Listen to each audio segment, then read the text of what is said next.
Today on Electronics Stinker, I'm going to be showing you my 65 CO2 based computer.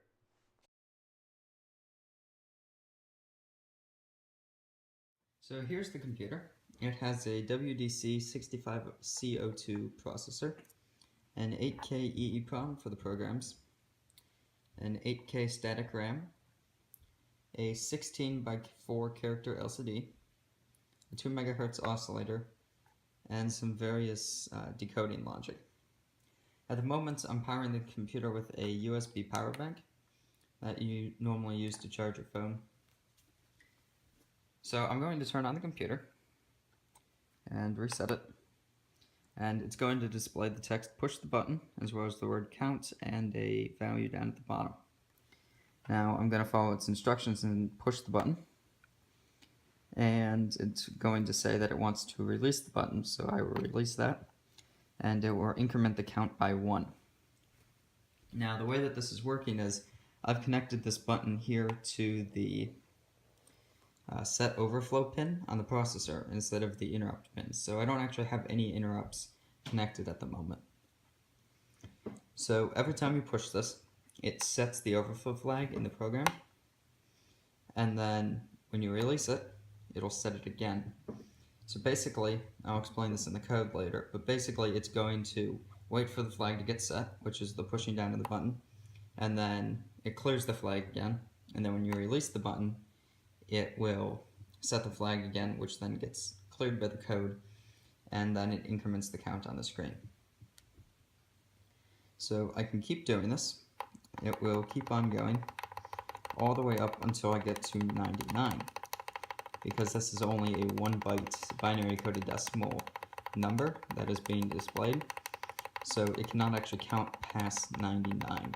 It will just roll over to 0. So here's 99, and if I press it one more time, it will roll over to 0. And it will keep on going because I have not programmed it to stop. So that's it for the actual computer, and I'll go over to the code now. So here is the code or the assembly listing for the computer that I've just shown you. Up at the top we define the registers that are being used, so there's only 2 of them. They are the LCD control register and data register. So I've defined the first one is LCD 0 and the second one is LCD 1, and they're located at 400 hex and 401 hex. And this is the address of them, and that's what the decoding circuitry is. I've set them to be at. So if I need to send an instruction to the display, say for example clear the display, I'll send it to 400 hex. But then if I need to send something for it to actually display, such as text or a character, I will send it to the 401. So that's the display information data register. Next is the text buffer. I don't actually use these labels in the code, but they're more for my own reference. So I'm defining the text push and text release addresses. So the text that says push the button, when you turn it on, that is located at 400 hex. And then this is the ASCII values in hexadecimal for it. And then it is a 0 terminated string, so I've put in 0 at the end. And that makes it exactly 16 bytes long. And same for down here. So I've defined the text release text to be at address F10 or F010. Again, that's in hexadecimal, and that is the text for the release the button. So when you're holding the button down, that's what it displays. And this is the ASCII in hexadecimal, and again, it's 0 terminated. So over here we have the 0 page addresses. They are the text address and the counter base. So the text address is a 2 byte location, so starting at 0 page hex 00, and hex 01 is the other byte. So this is the location that you're going to store the indirect address of one of these text strings. So if I want to print this to the display, we're going to store the least significant byte here at 00, and then we're going to store the most significant bytes at 01. And then that will be the pointer for the subroutine that will print it to the display. There's also the counter base address, which is $02 or 02 hex, and this is the address in which the count for the counter is stored, and I have it labeled as the base in case I want to expand this to more than just 2 digits. So the start of the code is located at address E000 hex, and this is the base of my 8K EEPROM that I'm using to hold the code. The first thing I'm going to do is load X with the value FF and then transfer that to the stack, which will initialize that. I also increment X, which will cause that to roll over and get the value 0, 0. I transfer that value to the accumulator and to the Y register, which will also clear those 2 registers. And I also store it at the addresses 00, 01, and 02, which are the text address pointer and the counter location.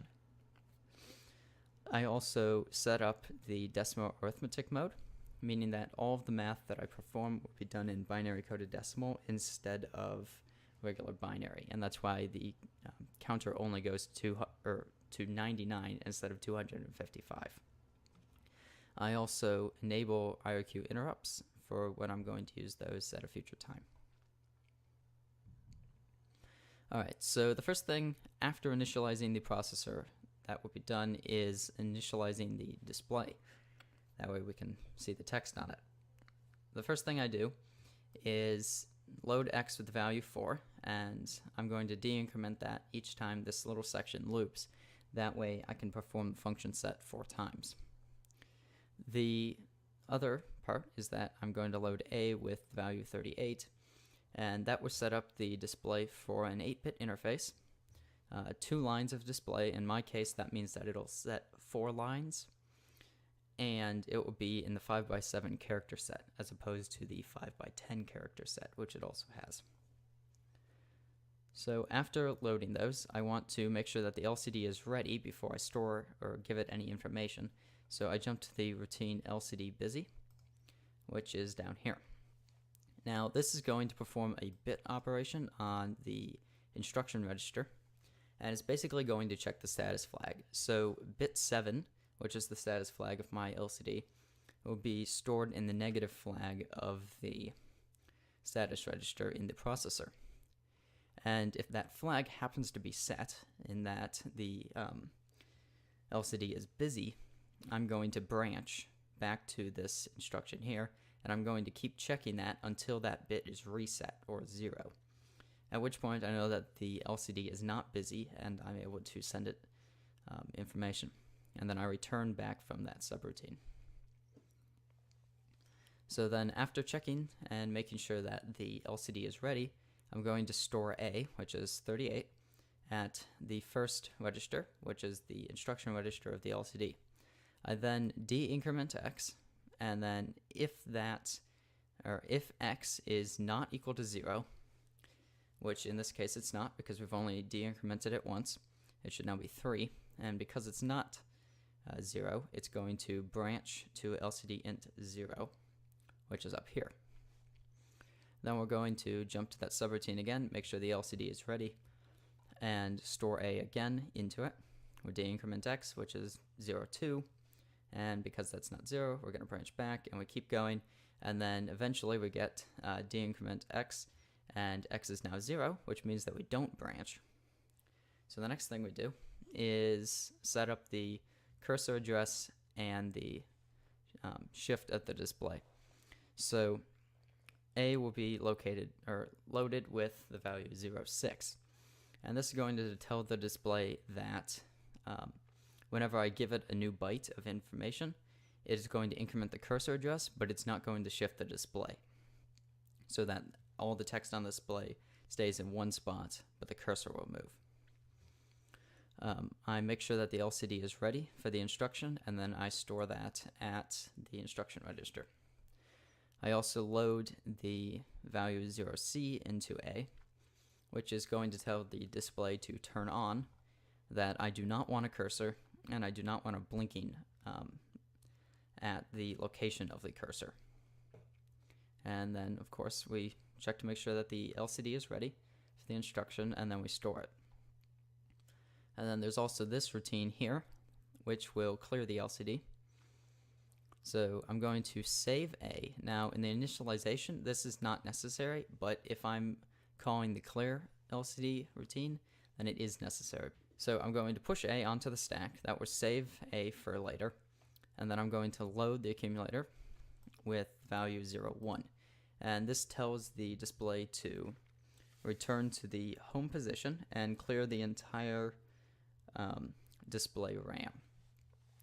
It'll jump to the subroutine, LCD busy, and then when it's ready, it will store it at the instruction register. And then the final instruction that we send to the LCD is the value 80. So we check again for the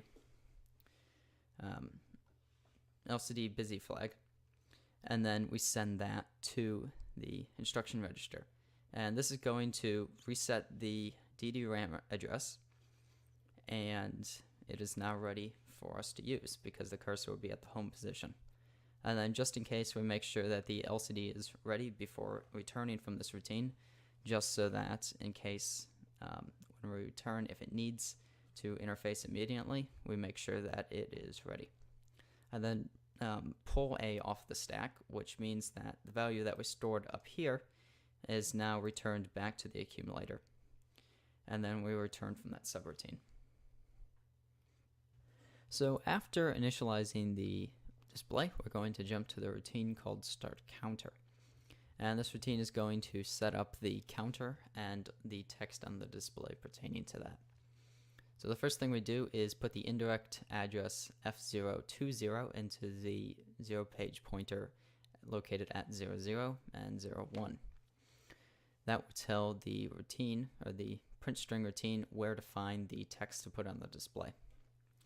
After that, we load the accumulator with the value C5, which will tell the display to put the text at the center of the display and on line 2. So that's basically the address in its memory, where to put it. We jump to the routine LCD busy to make sure that it's ready, and then we store that in the instruction register. Then we jump to the routine called print string. So print string is going to save what is in the registers A and Y, because we use both of those and it just preserves them. So the first thing I do is load Y with the value 00. And this is going to be the text pointer. And then we go into this loop called print string 0. So the first thing it does is load the accumulator with the indirect address that we stored at 00. This is the address F020 because that's what we just put at that location. And then we add Y to that location value. In this case, Y is 0, so we're looking at F020. We check to make sure that that address, or that value that we just pulled and loaded the accumulator with, is not a 0. If it is, we're going to branch and we'll end the routine. But in this case, because Y is 0 and there is a valid string at this location, it will ignore that branch and then just go here, which will check to make sure that the LCD is ready, and then store that value that the accumulator got at the data register, which will send that character to the display. After that, I increment Y to the next value, which will move to the next character in the string, and then we make sure that the string, or that the pointer, has not rolled over, and if it has, then we end the string. But in this case, because Y is now only 1, we continue on and jump back up here. Once again, we load Y with the indirect address F020, and then we add Y, which in this case, because we incremented it, it's 1. So now we're going to look at F021. And then again, this is not going to be a 0 because it's not the end of the string yet. And then, so it will continue on going. We'll make sure the LCD is ready, and then we will store that at the data register. And then once again, we increment Y. And you keep going through this routine until the accumulator pulls a 0 value, so 00 hex, at which point this branch is going to end the loop by jumping to this routine called dunStir, or dunString, and that'll basically pull A off the stack and transfer that to Y, so that will restore the Y value that was in the Y register before the routine, and then I also pull A from the stack, which will then return that accumulator value from what it was before the routine. After this, we return from this subroutine. So coming back up to the start counter routine, then the accumulator is loaded with the value at counter base, and since we initialized it, it should be 0. And then we jump to the routine show value, and this routine takes the A value that you have loaded into the accumulator and prints it to the string, or to the screen. So we load X with the value 97, which will set the cursor address at 17. So this is similar to the one where we loaded A with C5 and set that to the display. We're now loading it with 97, which will center the text on that third line. And of course, we make sure that the LCD is ready and then store that at the instruction register. Then we jump to the routine print value. So this routine takes the value that is stored in the accumulator and prints it as 2 ASCII characters on the screen.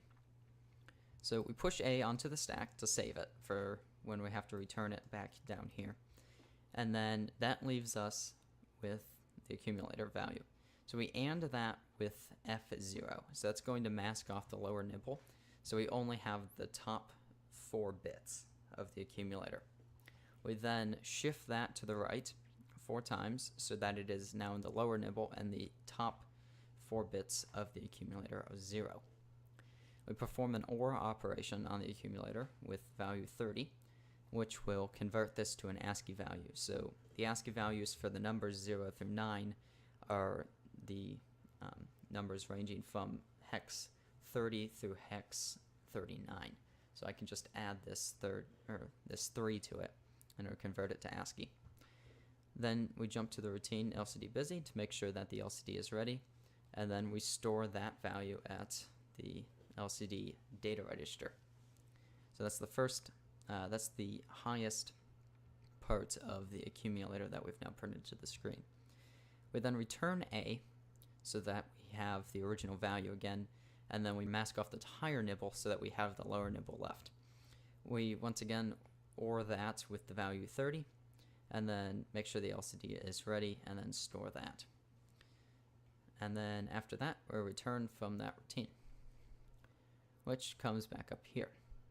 So just so that any of the other routines don't have to worry about setting the location of the cursor again, this routine resets it back to the base address, and then we make sure that the LCD is ready and store that. After that, we return from the routine. So after returning from the show value routine, we enter the first string routine. So this is going to load the text pointer with the indirect address F000, and at that address is the text that says push the button. We then jump to the print string routine, which will put that onto the display on the first line. After that, we clear the overflow flag and then wait for that flag to become set. So the only way to do this is to cause a transition on the set overflow flag pin, which is what the button I was pressing is connected to. Once that button has been pressed and that transition was detected, it sets the flag, meaning that this loop will be exited, and then it can continue on. We clear the flag again, and then load the text pointer with the value F010. At that location is the text for release button. We also set the accumulator to the value 80 by ANDing it, and we make sure that the LCD is ready and then store that at the instruction register. And this puts the cursor at the base address for the display so that it will overwrite the text that says push the button. And then we jump to the routine printster to print the text to the display. Next, we go into the wait overflow 0 routine. So this is going to wait for that flag to be set again. So the overflow flag was cleared, and now we're going to wait for it to become set again, which again is from the button, causing a transition on that pin. So when you release the button, it will cause that transition and get out of this loop. It will then jump to the subroutine to increment the counter, which loads the accumulator from the value at the base of the counter. It will add 1 and then store that value back at the base so that it can be used the next time this is called.